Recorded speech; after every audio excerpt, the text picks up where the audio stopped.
Muhammad Shallallahu Alaihi Wasallam juga bersabda, yang artinya, siapa bersolawat kepadaku penuh dengan hormat mengagungkanku, maka solatnya bakal menjelma menjadi malaikat yang bersayap dua, satu di kutub timur dan satu di kutub barat.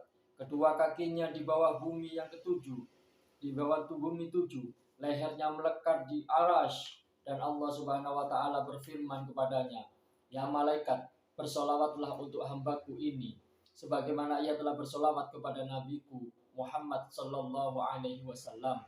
Maka malaikat itu pun melaksanakan tugasnya, bersolawat kepadanya hingga hari kiamat. Tercatat dalam Zubdatul Wa'idin. Dalam sebuah riwayat hadits qudsi, Rasulullah Sallallahu Alaihi Wasallam bersabda, menegaskan firman Allah Subhanahu Wa Taala sebagaimana berikut: ada 3 perkara, siapa yang memperhatikan sungguh-sungguh, maka dialah kekasihku. Sedang yang mengabaikan, maka ia benar-benar memusuhiku. Sahabat bertanya, apa saja 3 perkara itu ya Rasulullah? Jawabnya, sholat, puasa, dan mandi junub. Sabdanya pula, itulah amanah Allah SWT yang harus dipelihara oleh hambanya.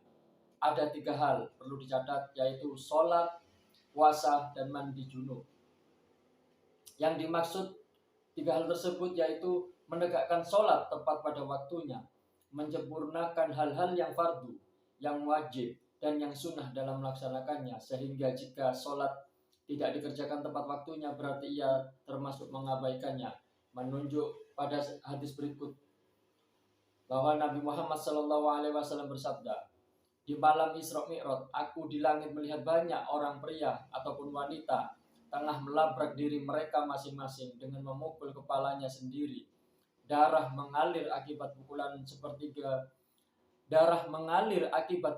seperti sungai yang sangat besar. Keluhannya terdengar, celakalah kami ini, aduh sangat sakit penderitaan ini. Maka aku pun bertanya, ya Jibril, siapa sih sebenarnya mereka itu? Kemudian Jibril menjawab, mereka itulah yang sholat tidak tepat pada waktunya. Dan menunjuk pada firman Allah Subhanahu wa Ta'ala sebagaimana berikut, yang tercantum dalam surat Maryam ayat 59, yang artinya, maka timbullah generasi jahat sehabis mereka yang berani mengabaikan sholat, bahkan suka melampiaskan nafsu syahwatnya.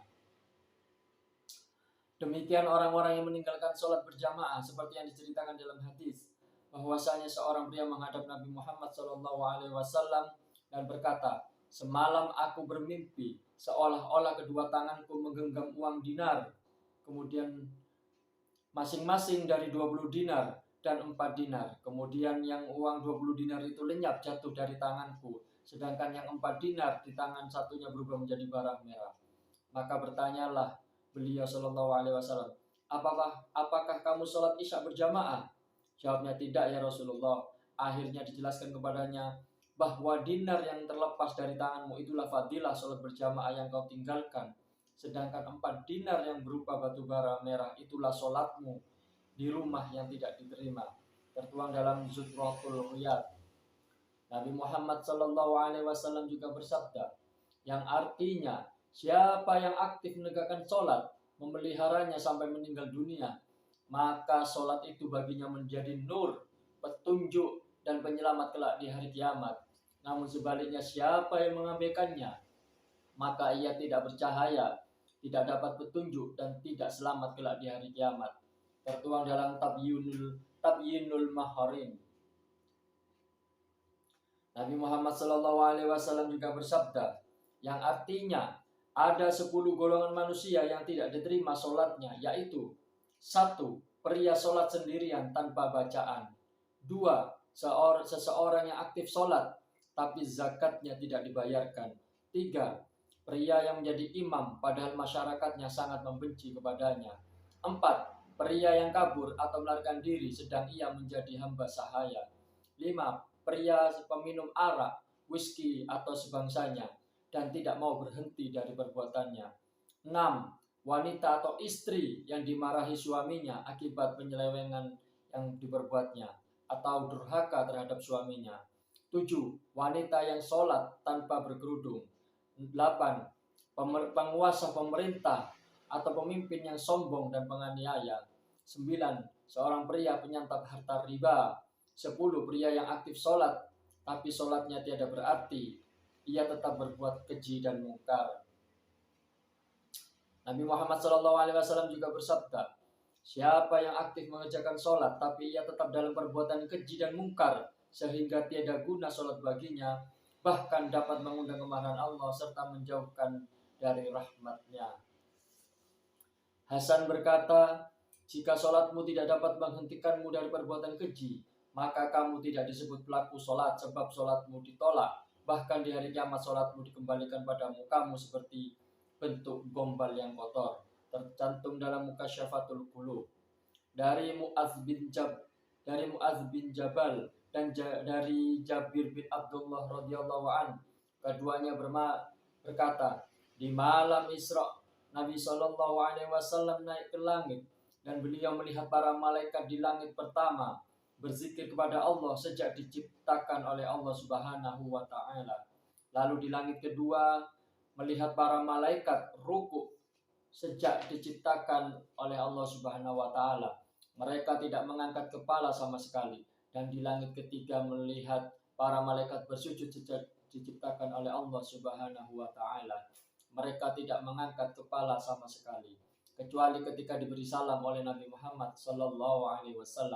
Mereka baru mengangkat kepalanya dan menjawab salam dari Nabi SAW. Sesudah itu mereka sujud lagi hingga tiba hari kiamat. Itulah sebabnya sholat dikerjakan dengan 2 kali sujud dalam 1 rakaat. Selanjutnya di langit keempat, beliau SAW melihat para malaikat duduk bertahiyat. Di langit kelima melihat para malaikat bertasbih, dan di langit keenam melihat para malaikat bertakbir dan bertahlil. Kemudian di langit ketujuh beliau SAW melihat para malaikat bersalam sejak diciptakan oleh Allah Subhanahu wa taala. Maka dengan ini beliau sangat tertarik hatinya untuk melakukan ibadah secara menyeluruh, yakni sholat yang diajarkan sebagaimana bagi beliau dan para umatnya. Dan Allah Subhanahu wa taala mengabulkan apa yang mengidamkan beliau SAW dan menghimpunnya menjadi peribadatan para malaikat di langit pertama, menghimpun semua peribadatan tersebut yang dilakukan oleh para malaikat di langit pertama hingga ke langit ketujuh. Dan Allah Subhanahu wa taala memuliakan sebab ibadah tersebut. Sabdanya, siapa yang menunaikan sholat 5 waktu, berarti ia telah mendapat pahala ibadahnya para malaikat di langit-langit pertama sampai langit ketujuh. Tercantum dalam Raudhatul Ulama.